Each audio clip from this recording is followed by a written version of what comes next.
Hello, welcome to Web of Stories. My name is Melinda and I am outside because it is a beautiful morning. No one is mowing their lawn and there are no garbage trucks. So I am taking advantage of it. And I am here because it's Friday with a 5 on Friday. If you've never seen this before, this was started by Suey at Suey's Book Banter. She's taking a little break from it now, but hopefully she'll be back with it soon. Oh, there's my cat. And each Friday we give you a themed book list of 5 suggested books. Suey makes hers really like nice and with music and editing, and I set my watch for 5 minutes and try to do this all in 5 minutes. So let's get this. And again, once again, I am not prepared with this. Let's get this going. Okay. Now, if you saw my video earlier this week, there is a historical fiction readathon coming up in June, and I am really excited about it. So I decided to just stick with that and give 5 recommendations for historical novels. These are ones that I have really loved. Now, normally when I do these, they're kind of ranked 5 to 1. These are not ranked. I've put them in order of setting, earliest to latest. So the first one I have is 1,000 Ships by Natalie Haynes. This is like after the women after the Trojan War. So my husband heard about this and he's like, well, women had nothing to do with the Trojan War. And my daughter looked at him and said, the war was fought over a woman. So please read this book to like prove my husband wrong. Also, I loaned this to my daughter and it came back ripped. So we are gonna have a little talk about that. Now we're gonna jump forward to the late 16th, early 17th century England and Hamnet by Maggie O'Farrell. This is the book that made me fall in love with Maggie O'Farrell. If you haven't heard about this, Hamnet was the son of William Shakespeare who died, and his name, of course, was the inspiration for Hamlet.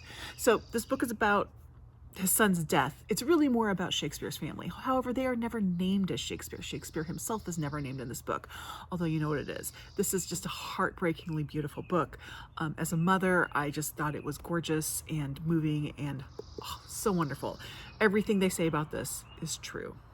Okay, so then we're gonna jump across the ocean to the mid-19th century, and I have a book here that you probably haven't heard about. It's really obscure, and I don't think anyone's reading it right now. It's called James by Percival Everett, and yes, I'm being sarcastic. This is apparently we're not supposed to say a retelling of Huck Finn, but it is. James is Jim from Huck Finn, and this is his adventure that took place during that book.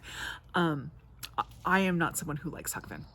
I read it for the first time finally this year and did not like it, but I loved this book.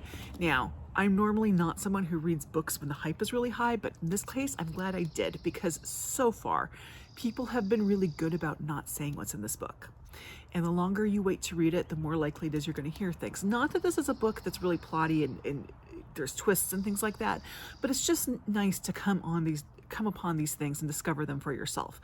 So if you like that, which really does make this book powerful, read this book sooner rather than later, or else someone is going to spoil it for you. Okay, now we're going to go back across the ocean to Europe, and we're going to go to a time where there are very few books written. Again, I'm being sarcastic. I'm talking about World War II. And I had 2 choices for this one, and I opted 2 choices for World War II, and I opted for this one because I have the physical book. And if you want to know what the other one is, it was one of my top books for last year. Go check it out. But this one I read a few years earlier. By the way, all of these books were 5 stars. I think I forgot to mention that. But this one is The World That We Knew by Alice Hoffman. So this is the story. It starts in Berlin in 1939, I guess, or right around there, beginning of World War II. And there is a Jewish mother who knows what's going to happen. Like, she sees the writing on the wall. She knows this isn't going to end well for anybody. She also knows that she cannot save herself, but she wants desperately to save her daughter. So what she does is she creates a golem, which is a figure from Jewish mythology-ish, where it's a human-like creature created from mud and blood that doesn't have a soul and is created for one purpose. And once that purpose is completed, it ceases to exist. So she creates this golem to get her daughter out of Germany and into Switzerland to keep her safe. And that's all well and good until maybe the golem doesn't act like it's supposed to act. I loved this book. I believe this was the first Alice Hoffman book I read and sucked me in. 1 minute. Now, if you think 4 books and no William Kent Kruger, it's a miracle. Well, you'd be wrong because, hey, I have a William Kent Kruger book. William Ken Krueger standalones. He writes historical mystery as standalone. This is my favorite of them. This is The River We Remember. This is set in the 50s, 1958 in Minnesota. And it deals a lot with the after effects of war. So now we're talking like after, there's a lot of vets from World War II in this book, but also racial tensions between the indigenous population and the white population, but also conflict between more immigrant populations and people who've been there longer, I guess. I love this book. I have given all of his standalones 5 stars, but this is the most 5-starry of them. So there you go. 17 seconds to spare. Those are 5-star for me books of historical fiction that I would recommend. Let me know what your favorite works of historical fiction are down below. If I haven't read them, they may end up on my TBR because that's not long enough. Anyway, thank you very much. I will see you in the next video. Like, subscribe. Bye. And join my Discord. Forgot about that. Join my Discord. Bye-bye.